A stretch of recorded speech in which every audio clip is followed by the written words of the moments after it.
You know that moment when you're finally unpacking boxes in your dream lakeside home, and some clipboard-wielding busybody marches up claiming you're trespassing on your own property? Yeah. That happened to me. And it was the beginning of the most delicious, slow-burn revenge story this neighborhood has ever seen. My name is Elena Vargas. 29. Recently inherited my abuela's cabin on the north ridge of Pine Lake. And apparently public enemy number one the second my U-Haul pulled in. The place was a little slice of quiet heaven, wood shingles, wide deck overlooking the water. No neighbors breathing down my neck. Or so I thought. I was halfway through hauling the last box when the crunch of tires on gravel made me look up. A silver Lexus SUV rolled up like it owned the driveway. Out stepped Patricia Whitaker, Patty to her loyal subjects. President of the Pine Lake Shores HOA. Mid-50s. Platinum bob sharp enough to cut glass. Oversized sunglasses. And that ever-present clipboard clutched like a holy relic. She didn't smile. She never smiled at outsiders. "Excuse me," she called out, voice dripping with fake politeness. "This is a restricted community. You're not on the approved resident list. I'm going to have to ask you to leave before I call the sheriff."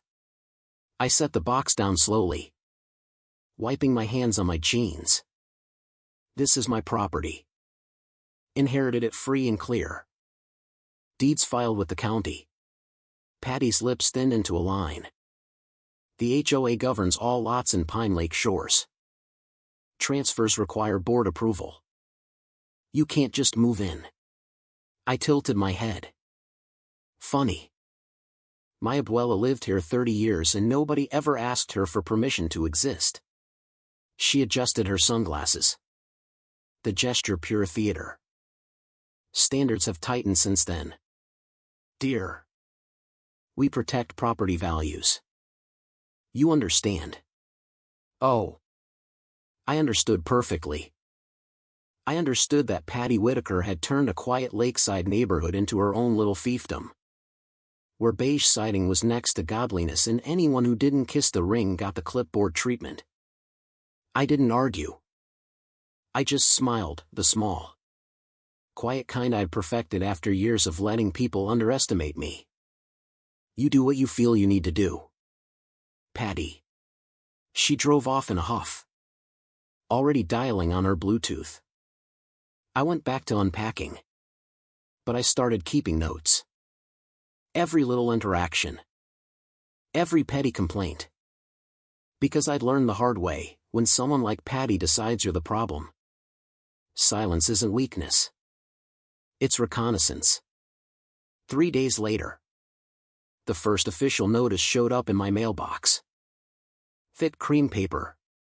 Gold embossed Pine Lake Shores crest. Notice of violation, unauthorized occupancy. Section 4.2. 15 days to vacate or face fines, liens, and community enforcement actions. I read it twice, then laughed out loud. The language was so over the top it sounded like a bad cop show. I scanned it, photographed it, and added it to the growing file on my laptop labeled simply, Patty's Greatest Hits. But Patty wasn't done playing dress-up lawyer. That Friday I came back from the hardware store to find a bright orange sticker plastered across my front window like some kind of HOA scarlet letter. Immediate violation, unauthorized occupancy, subject to removal. Official-looking stamp and everything. I stood there staring at it, the afternoon sun warm on my back, and felt something cold and calm settle in my chest. This wasn't about rules anymore. This was about power. And Patty had just handed me the rope. I left the sticker right where it was. That evening I drove to the county recorder's office and pulled every document related to Pine Lake Shores. Then I called my old college roommate who'd become a land use attorney.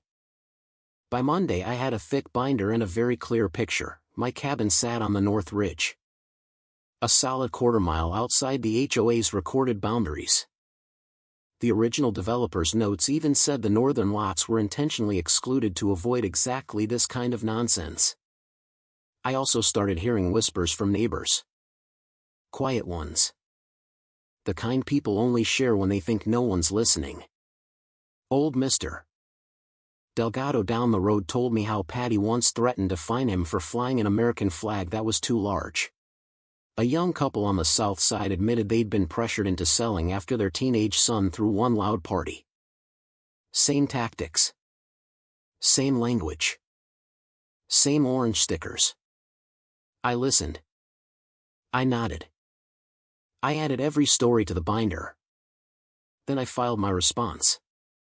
Small claims court. Countersuit for harassment. Intentional infliction of emotional distress. And civil fraud. I attached the survey maps. The original articles of incorporation. The sheriff's report on the fake sticker, yes. I called them. And signed statements from 3 former residents who'd finally had enough. The clerk who took my paperwork actually whistled. Girl. You came loaded for bear. I just smiled. They started it. The hearing was 2 weeks later. Patty showed up in a pastel cardigan and pearls. Flanked by her 2 loyal board members, Hank the retired accountant and Carla the self-appointed aesthetic czar. Her lawyer looked like he'd rather be anywhere else. I wore jeans and a simple white blouse. No blazer. No performance. Just the truth. Patty's attorney started strong. All my client has a duty to enforce community standards, NMS.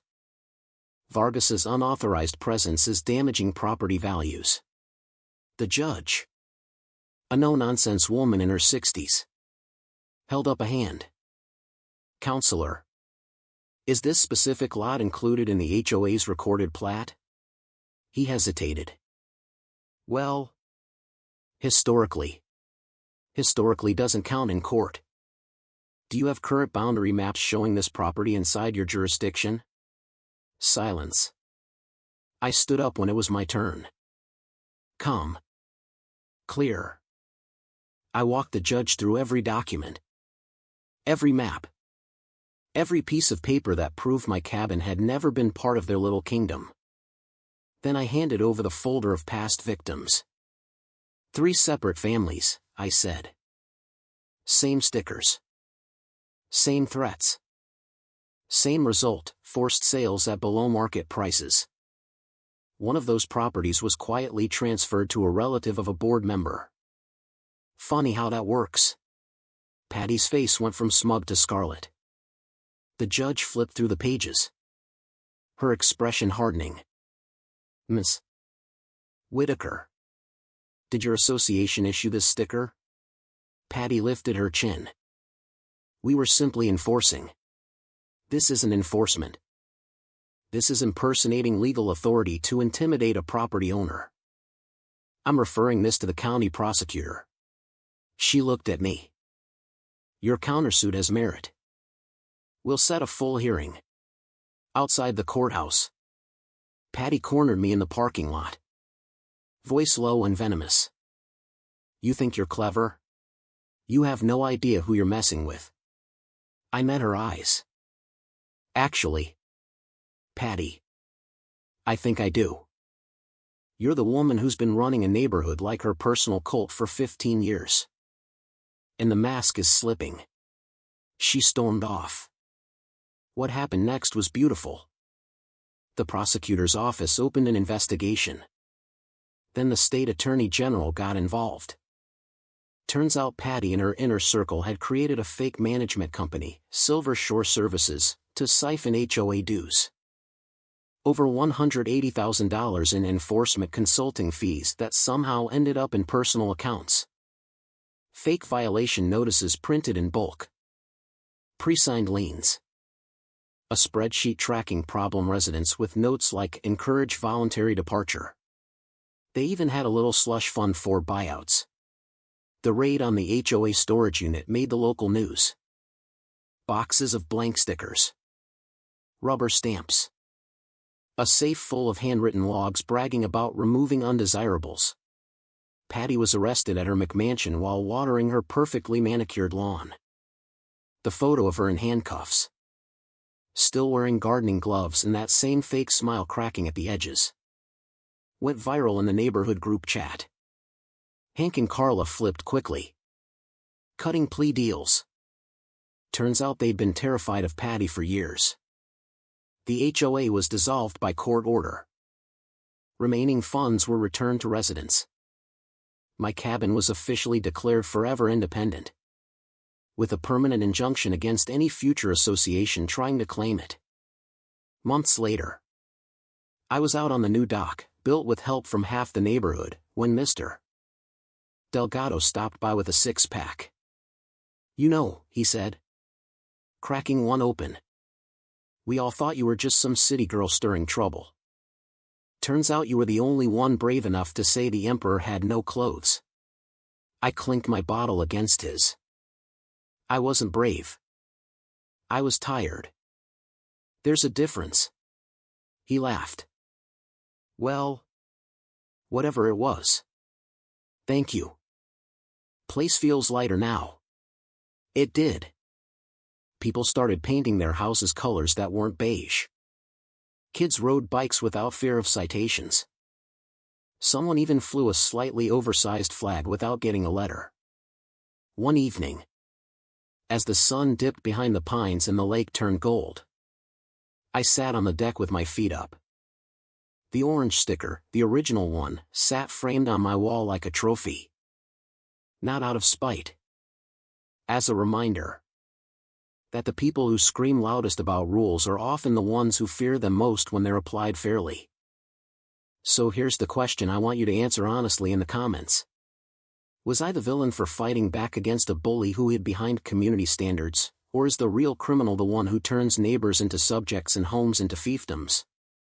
Drop your take below. Team Elena or team, but the rules are the rules? I'll be reading every single one while I enjoy the view from a home that's finally truly mine.